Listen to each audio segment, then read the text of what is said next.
प्रभु मैं तेरा तेरा तेरा, तू मेरा मेरा मेरा, मैं तेरा तेरा तेरा, तू मेरा मेरा मेरा। तीसरा या चौथा बंदा है जिसने कहा कि यहाँ आते हैं तो बैटरी चार्ज रहती है और चले जाते हैं तो फिर वापस डाउन हो जाती है। कि हम जो अभी यहाँ अभी सुना, तो अभी जितनी लगन और जितनी तत्परता अभी है ईश्वर पाने की, जो हम सुन के, उतनी घर जाके फिर पलटी मार जाता है।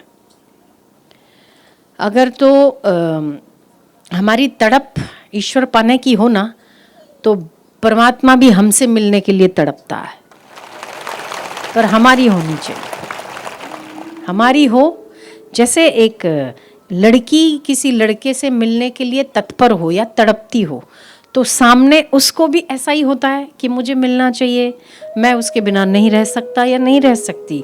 तो वो तो एक मांस का पिंड है, ये समझो कि एक विकारी शरीर है जो विकार और वासना से एक दूसरे से मिलना चाहते हैं। परमात्मा निर्विकारी है और आपसे निश्चल प्रेम करता है। जब आपको उसके प्रति प्रेम होता है तो वो आपसे ज़्यादा तड़पता है आपसे मिलने के लिए, पर हमारी तड़प होनी चाहिए। उसको तड़पा के देखो, ज़्यादा आनंद आएगा।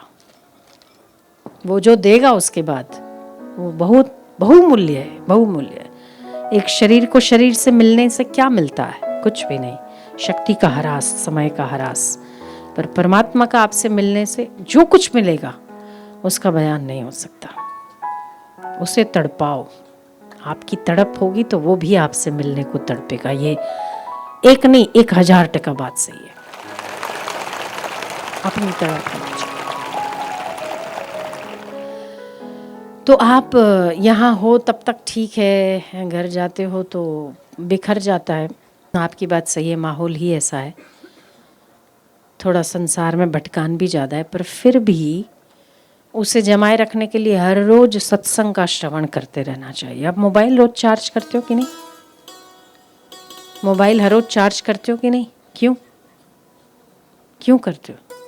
मोबाइल खरीद लिया एक बार, चार्ज कर लिया एक बार, 15 दिन में एक बार करो, क्या फ़र्क है?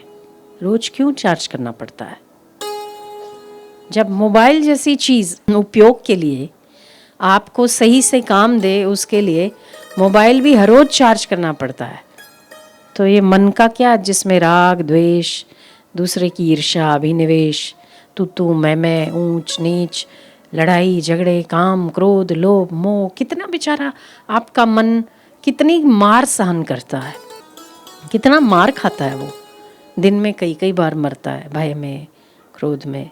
तो उसे चार्ज नहीं चाहिए, तो हर रोज चार्ज नहीं करना चाहिए। एक मोबाइल को चार्ज करते हो, सत्संग रोज क्यों नहीं सुनते हो? सुनना चाहिए। तो हमारी बैटरी वैसी की वैसी ही चार्ज होती रहेगी। पहले तो लोगों को कितने किलोमीटर चल के जाके कितने दिन के इंतज़ार के बाद सत्संग मिलता था, तो लोग 20-20 दिन, 40-40 दिन केवल कथा का श्रवण करते थे। अब तो घर बैठे मोबाइल में सुविधा है, फिर भी हम ना सुने तो फिर किसका कसूर है? तो इसीलिए हम बार बार बिखर जाते हैं, क्योंकि हम उसे चार्ज ही होने नहीं देते। चार्ज होता है, हम फिर बिखेर देते हैं। फिर यहाँ से गए, हमारी मेहनत, हम मेहनत करते हैं, मतलब गुरुजन मेहनत करते हैं, आप बाहर जाते फिर बिखेर देते हैं, फिर मेहनत करते हैं, बाहर जाके बिखेर देते हैं।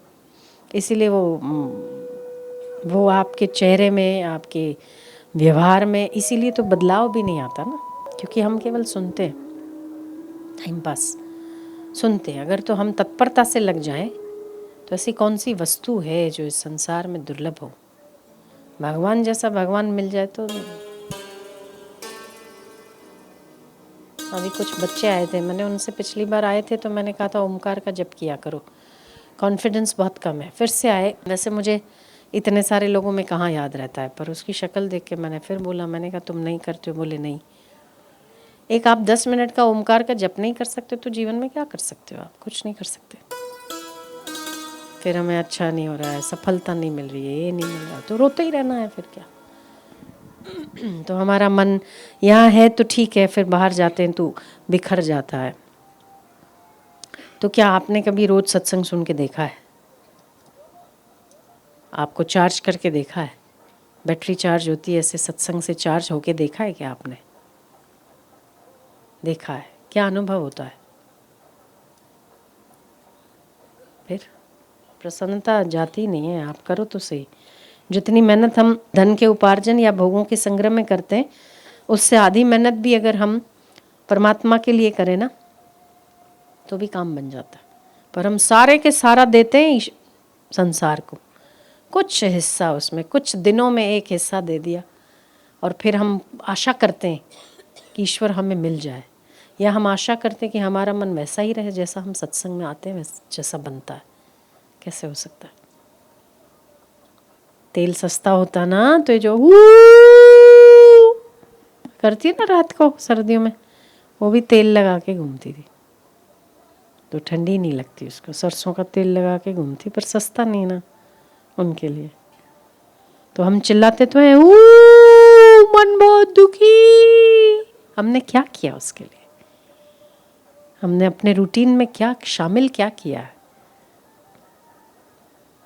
शामिल करो तो उसका परिणाम सामने होता है।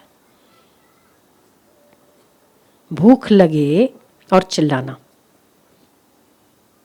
उससे कुछ होता है? भोजन करो तो तृप्ति होना पक्का। ऐसे ही सत्संग सुनो तो मन का उन्नत होना पक्का। करना तो पड़ता है ना, बनना तो पड़ता है ऐसा। हम इतनी मेहनत करते हैं, तुम तो थोड़ी मेहनत नहीं कर सकते रोज सत्संग सुनने की? नहीं हो सकता ऐसा? हाँ फिर प्रभु मैं तेरा तेरा तेरा, तू मेरा मेरा।